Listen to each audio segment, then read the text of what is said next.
জাগরণের শ্রোতাদের জন্য আজকে স্বামীজি এবং গুপ্ত মহারাজকে নিয়ে কিছু কথা বলবো। তাদের প্রথম সাক্ষাৎ কিভাবে হলো সেই প্রসঙ্গে আমরা আলোচনা করব।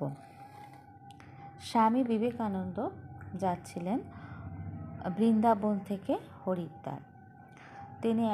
তিনি একসময় হাতরাস স্টেশনে নামলেন। কেউ একজন তাকে হাতরাস পর্যন্ত টিকিট কিনে দিয়েছিল, কিন্তু খাবারের কোনো ব্যবস্থা তার ছিল না। তিনি হাতরাসে নামলেন এবং সেখানে স্টেশন থেকে কাছেই একটা গাছের নিচে বাঁধানো একটা বেঞ্চিতে তিনি বসেছিলেন। হাতরাস স্টেশনের সহকারী স্টেশন মাস্টার ছিলেন শরৎচন্দ্র গুপ্ত। তিনি একজন প্রবাসী বাঙালি। তিনি দীর্ঘদিন বাইরেই ছিলেন, তাই বাংলা তিনি ঠিকমতো জানতেন না। তিনি জানতেন, কিন্তু বলার সময় তার একটু সমস্যা হতো। শরৎচন্দ্র গুপ্ত তিনি 3 দিন আগে তিনি রাত্রে স্বপ্ন দেখেছিলেন একজন সন্ন্যাসীকে, একজন সাধু স্টেশনে আসবেন। তো তিনি স্বামীজিকে বারবার দেখছিলেন। তিনি দেখলেন যে তিনি স্বপ্নে যাকে দেখেছেন তার সঙ্গে এই সাধুর খুব মিল। ওরকমই বড় বড় টানা টানা চোখ, মাথায় লাল পাগড়ি, দেখতেও খুব সুন্দর। তো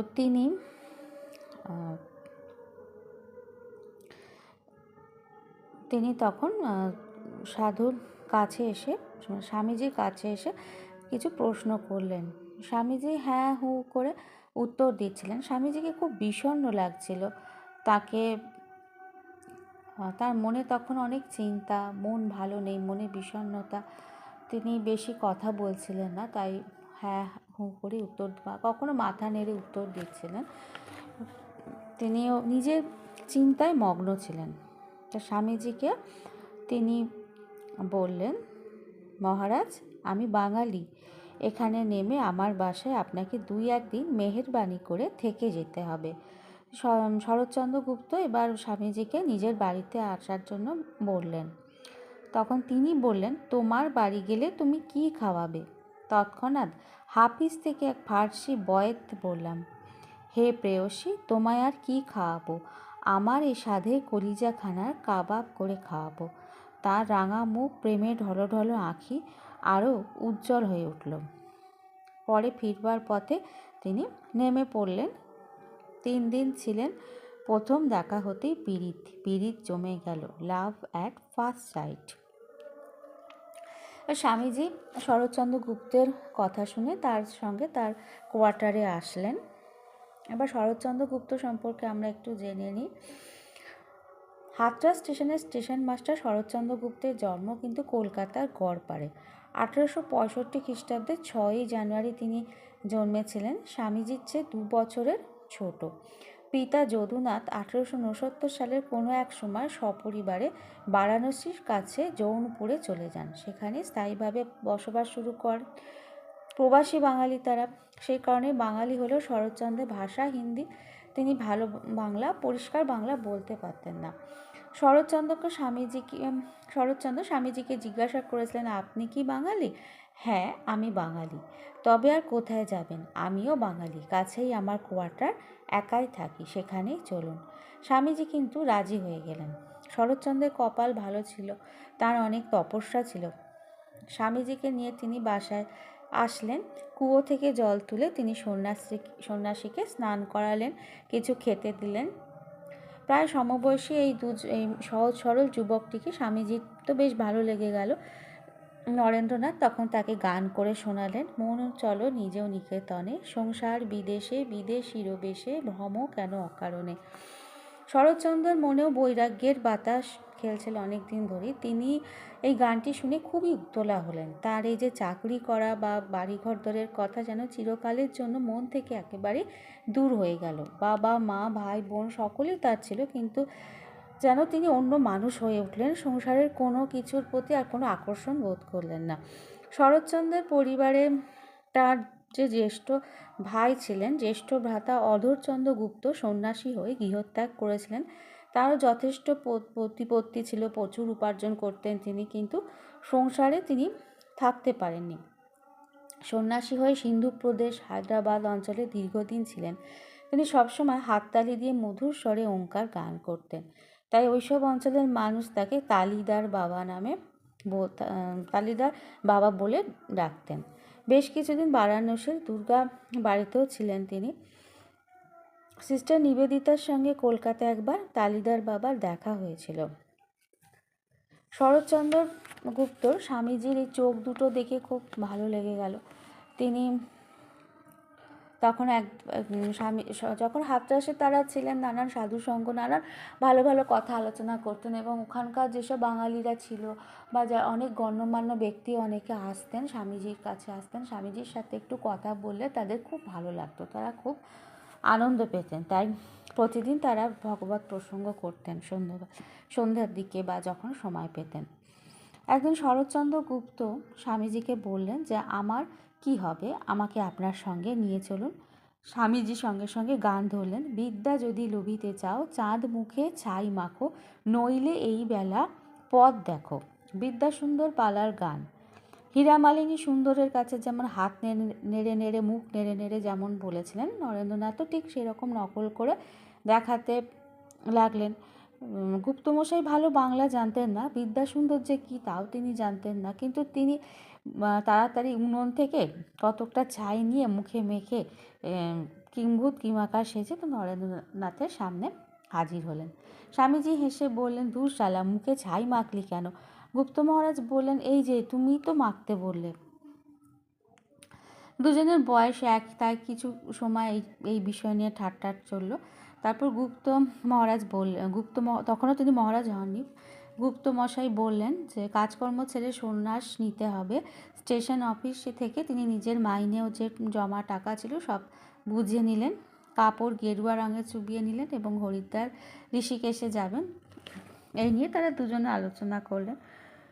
স্বামীজি খুব চিন্তা করছিলেন কোনো এক কারণে, তো শরৎচন্দ্রগুপ্ত তাকে জিজ্ঞাসা করলেন, আপনি কী নিয়ে এত চিন্তা করছেন? স্বামীজি তখন ঠাকুর শ্রীরামকৃষ্ণদেবের কথা বললেন, তিনি যে কাজ দিয়েছেন, যে দায়িত্ব দিয়েছেন, প্রচারের কাজ দিয়েছেন, সে সম্পর্কে বললেন। এবং গুপ্ত বাবু বললেন যে আমি আপনাকে কিভাবে সাহায্য করতে পারি বলবেন, আমি আছি আপনার সঙ্গে, আপনার আদেশ আমি অক্ষরে অক্ষরে পালন করব।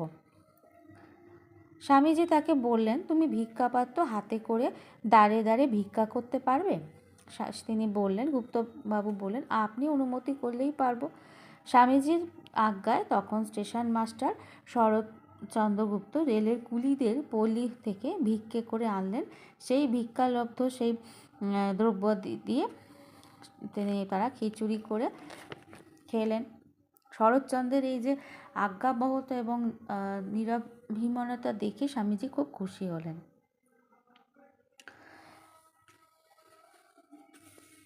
তারপর তারা বেরিয়ে পড়লেন সে অজানার দিকে, হরিদ্বারের পথে তারা চলতে লাগলেন। স্বামীজি বলেছিলেন যে এক জায়গায় এতদিন আর থাকবো না, থাকলে মায়া পড়ে যায়, সন্ন্যাসীর একই জায়গায় দীর্ঘদিন থাকা উচিত নয়, আমি এইবার চলবো। তখন শরৎচন্দ্র গুপ্ত বায়না ধরেন যাওয়ার, এবং তারা তারপর বেরিয়ে যান। স্বামীজির হাতে কিছু ছিল না, স্বামীজি মোটামুটি নির্ঝঞ্ঝাট ছিলেন, কিন্তু গুপ্তবাবুর সাথে কিছু জিনিস ছিল। পুঁটুলি ছিল একটা, পুঁটুলিতে কাপড় কম্বল আর বেশ ভারী পুরনো একজোড়া অ্যামুনিশন বুট ছিল। এই বুট পরে তিনি চলাফেরা করতেন। রেলপথ শাহরানপুরেই শেষ হলো, তারপর পায়ে হেঁটে যেতে হবে। গুপ্ত মহারাজ প্রথমে পুঁটুলিতে হাতে ঝুলিয়ে নিলেন, ডান হাত বাম হাত করতে লাগলেন, কিন্তু তার কিছুক্ষণ পরেই তার হাত অবশ হয়ে আসলো। তখন তিনি আর পারলেন না, তার তো অভ্যাস নেই। তখন স্বামীজি সেই পুঁটলি কিছুক্ষণ ডান হাত বাঁ হাত করে তিনি একেবারে মাথায় তুলে নিলেন।